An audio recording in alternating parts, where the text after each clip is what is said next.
What's up, Jackalopes? I am back from the void to bring you something I'm really excited about, which, you'll know from the title, is a new TBR game. I have been thinking about this for quite a while. I'm sorry, you're gonna hear backup noises coming from, out there. I opened the windows because it's really nice today, but that means there's gonna be some outside noise. I've been thinking about this TBR game for a while because I wanted to do something that would be fun and kind of different to start choosing books. I want to get used to reading books on a schedule because I am hoping to start grad school soon. I'm planning to apply for next fall, which is pushed back from my original plans, but you know, it is what it is. In addition to my new TBR game, there is a readathon that I'm hoping to participate in, which is Fortnight Frights, which is been created by Seiji from The Artisan Geek, and I will link more information about it down below. But I'm hoping to participate in that at the end of October. Hopefully I'll be able to fit in some of the prompts for that once I see what I'm going to be reading already.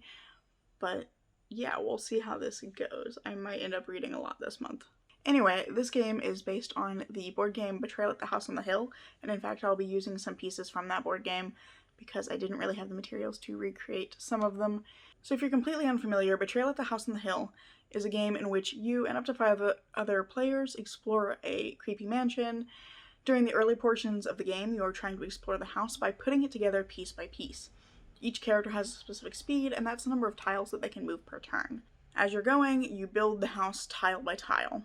Each tile may also contain an event item or omen symbol, which means that you have to pick up the corresponding card to that symbol. These either affect your stats, provide you with an item that may help or hinder you, or are a specific event that triggers a haunt roll. A haunt roll is basically this point in the game where an omen card has been drawn, and if the person who drew that card rolls a number greater than the number of omen cards currently in play, the game continues. But if the person rolls a number lower than the number of omen cards in play, the haunt begins, and the game becomes an asymmetric traitor versus good guys sort of ish game, where basically the traitor is trying to achieve one goal and the other characters are trying to achieve a different opposing goal. The first either person or group to complete their goal wins the game. For my purposes, the speed of each character is, instead of being the number of tiles they can move, is going to be the number of books that I need to read if I'm playing them. So at the beginning of each month, I'm going to randomly pick one of the character cards, and they have characters on both sides with slightly different stats, and I will get to pick which side of the card I want to use. It gives me a slight bit of control over the number of books I'm reading in a month, but the speeds tend to be relatively similar between characters on the same card. So once I picked my card and picked my character, I'll begin exploring the house. As I come to the event item and omen tiles, I will draw event item and omen cards, which I have repurposed. So event cards are now prompts. If I come up to an event, I have to pick a prompt and find a book for that prompt. Very simple. If I come up to an item tile, I will need to pick an item card, and these are now modifiers. So the item card that I pick will affect the next prompt that I get. If I got an item card that said over 500 pages, then the next prompt that I get needs to be that prompt plus it must be over 500 pages. So I might get something like over 500 pages and a fantasy. And I am aware that sometimes the item and event cards may not actually be compatible. Part of this is because a few of them are the same, because I thought it would create some interesting combinations. Also, I can't get a short story that's over 500 pages. So if something like that comes up, what I'm going to do is find something for that prompt, and then hold on to the item card and apply it to the next prompt that I choose. This can also carry over between months, so if I were to have something that's incompatible for my last book in a month, then I would have that item card applied to my first prompt of the following month. And then the omen cards are actually specific titles off my physical TBR that I want to read but wouldn't necessarily jump to pick up immediately. They aren't things that I'm thinking, oh, I want to read that right now. So it's just a way of kind of getting myself to read some of the things that I have been putting off reading, or that I am, interested in reading but not sure I'm going to get to. It's a way of getting some of those on my TBR. After each omen card, I will do a haunt roll as normal. If I don't begin the hunt, everything will continue as it has been. If I do, however, begin the hunt, I will have to add an additional book to my TBR for the month, and I will have to pick a monster chip. And the monster chip, they're color-coded, so the monster chips will correspond to specific kind of broad modifiers that will apply to the following month's round.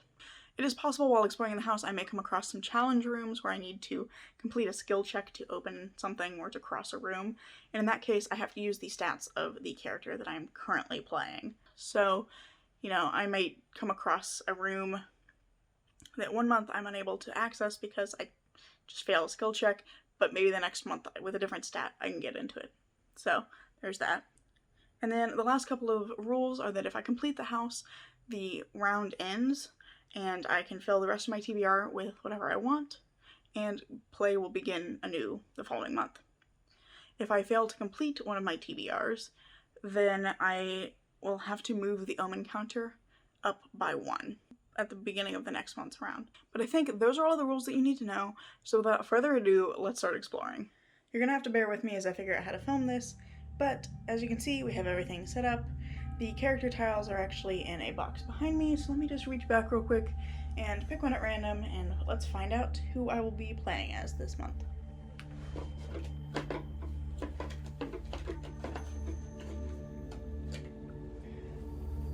So I got the blue card, which is Vivian Lopez on this side, and Madame Zustra on the other side. So I think this month I want to play as Madame Zustra. If we were playing normally, the speed on this card, which is right here, where I'm going to put this little chip, it would denote the number of spaces that I can move in my turn. But because I'm playing this on my own, and for bookish purposes, I'm instead going to denote that as the number of books that must be on my TBR. So this month I'll need to read 3 books. So now that we have everything set up, let's get started. If you're completely unfamiliar, what I'm going to be doing is pulling tiles to build the house from this particular stack. And as I go, some of the tiles will have symbols on them that tell me to pick an event, item, or omen card. In this case, my event cards are prompts, my item cards are modifiers for my prompts, and my omen cards are specific books that I'll need to add to my TBR. Let's see how this goes. So I don't have the upper floor yet because I'm down here in the entrance hall, so I'll have to pass on this card, and that one. Okay, ground floor. Let's see what we got. Okay, well, I'm gonna put this right here, I think. And I have fallen through the coal chute. And this means I have landed in the basement. Off to an exciting start. And luckily the next card is basement card, so let's see. The stairs from the basement. Okay, we'll put that there. And I can go back up, and this means I'm back in the foyer. It's going great so far. Okay, so next, we actually got a symbol this time. So this is the patio, and I think I'm gonna put the patio right here, move the basement over slightly, and I'm going to go to the patio, and that is that's an event card.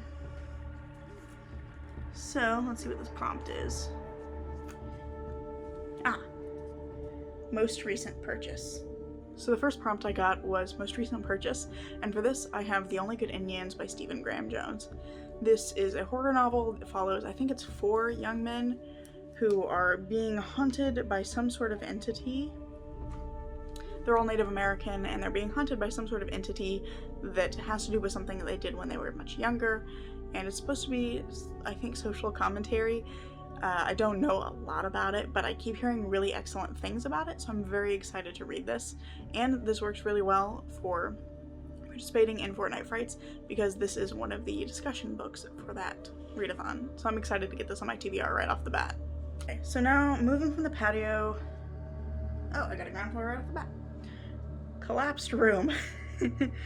Okay, you must attempt a speed roll of 5+ to avoid falling. So what I've got to do here is, and I'm going to put this here so that there's a way to get back out.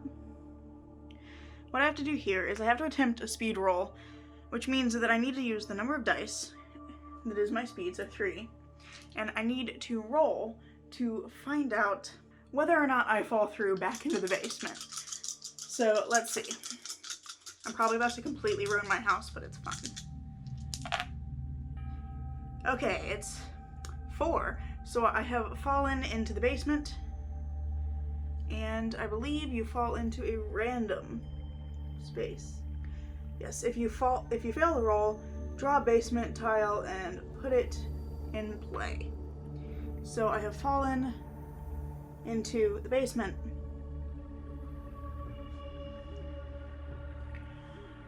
We're enjoying the basement. I also get damage, I think. I take 1 point of physical damage.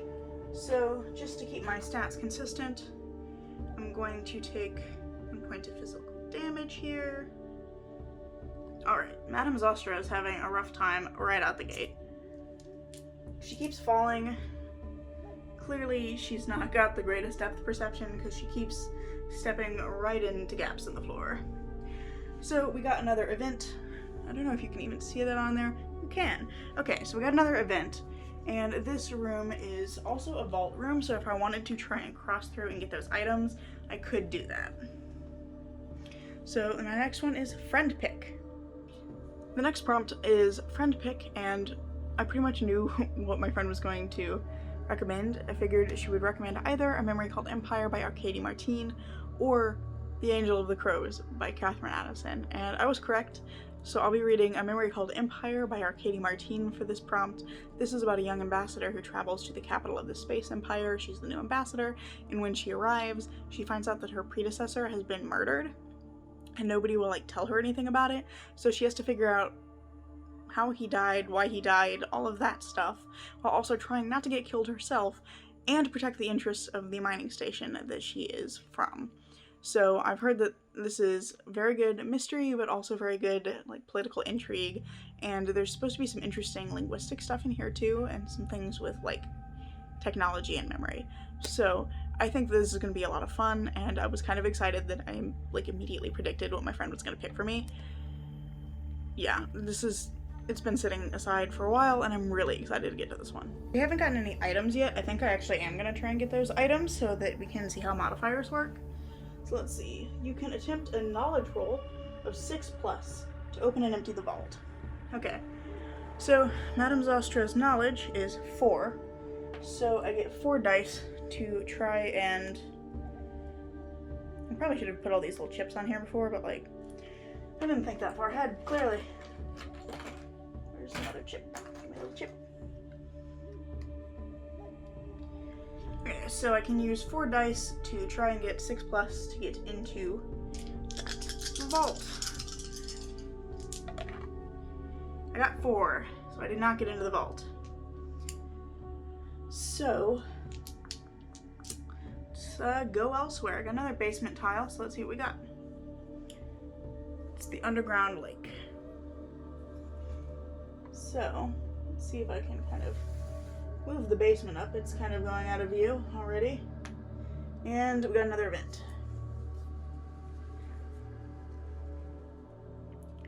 This one, I can't even read this. Audiobook. Okay, great. Actually, yeah, I do have one I was wanting to read this month. So this works great. Okay, and my last prompt, this went really smoothly, but my last prompt is audiobook. And for this, I am choosing to listen to The Secrets of Wishtide by Kate Saunders. This actually works great as well because I am currently participating in the Tea Leaves Readathon, which is hosted by several people, and I will again leave some information below if it's not already over. But this readathon extends from September 27th to October 4th. It is currently the 30th of September, so I am working on reading that, and I'm currently reading The House in the Cerulean Sea by T.J. Klune for that. I don't have my copy, so I'll put it on the screen here.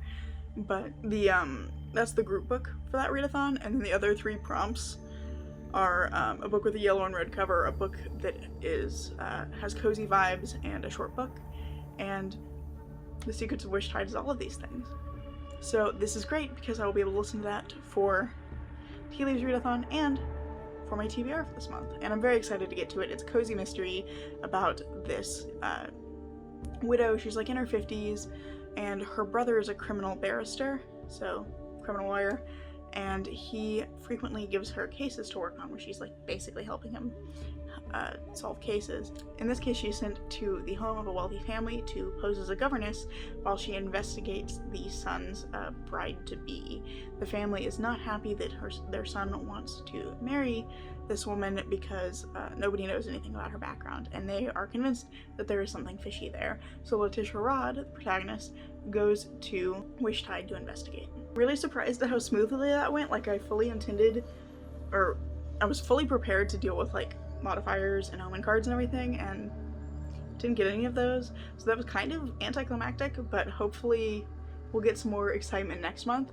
However, I do think this will be a good start for me to see how well this works for me, and I am very excited about all the books that got on my TBR this month, so yeah, I'm really pleased about that. So this works really well for me wanting to participate in Fortnight Frights, because I actually got a couple of things on my TBR already that are going to be great for this. So let me just run real quick through my plan for that.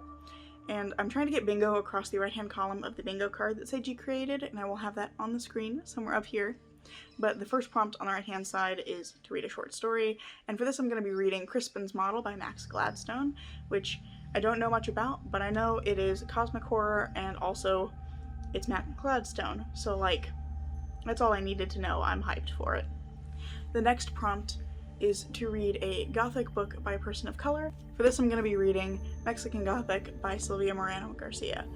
This is a Gothic novel following, I think it's Nomi, who receives a letter from her recently married cousin that urges her to basically come and save her, and she travels to the house that her cousin and her cousin's husband are living in, and things get, from my understanding, real creepy real fast. The next prompt on that column is to read a book by an LGBTQ+ author, and for this I'm reading A Memory Called Empire by Katie Martine. The last prompt on that column is to read a book by a Black or African author, and I'm going to read Destroyer by Victor Laval. I read his book, or rather his novella, The Ballad of Blacktown, earlier this year, and he pretty much immediately became a new favorite author. That is one of my favorite books. It's amazing. So this is a retelling of Frankenstein in which the monster has given up all hopes of like finding love or, you know, anything in common with humanity, and has basically decided that he needs to destroy everything. And he initially finds a willing partner and participant in his destruction in Dr. Baker, whose son died in a violent encounter with the police. And so then these two scientists get sent up there, and they are Percy and Byron, and they get sent to help, and they quickly realize that they need to protect the world from the wrath of Dr. Baker. And so I think that this sounds absolutely amazing, and it's probably, like, I'm probably gonna love it, but it's probably also gonna make me cry a little bit. And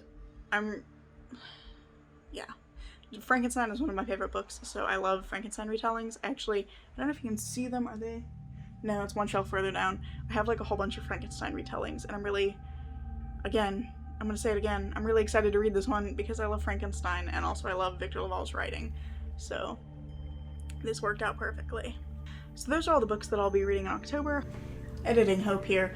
I'm actually wrong about that. It looks like my library loan for The Gilded Wolves by Roshni Chakshi is about to come in, so I will probably be reading that in October as well. Hopefully I will be able to finish my TBR, and I'm really pleased with how well this went for the first round.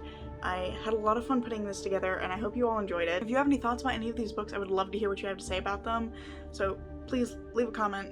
You can also connect with me on social media. I'm on Twitter, Goodreads, and kind of Instagram, although I like never post over there, but all of that information will be linked in the description below. Again, thank you for watching. I hope you enjoyed it, and I also hope to see you in the next one. So, bye.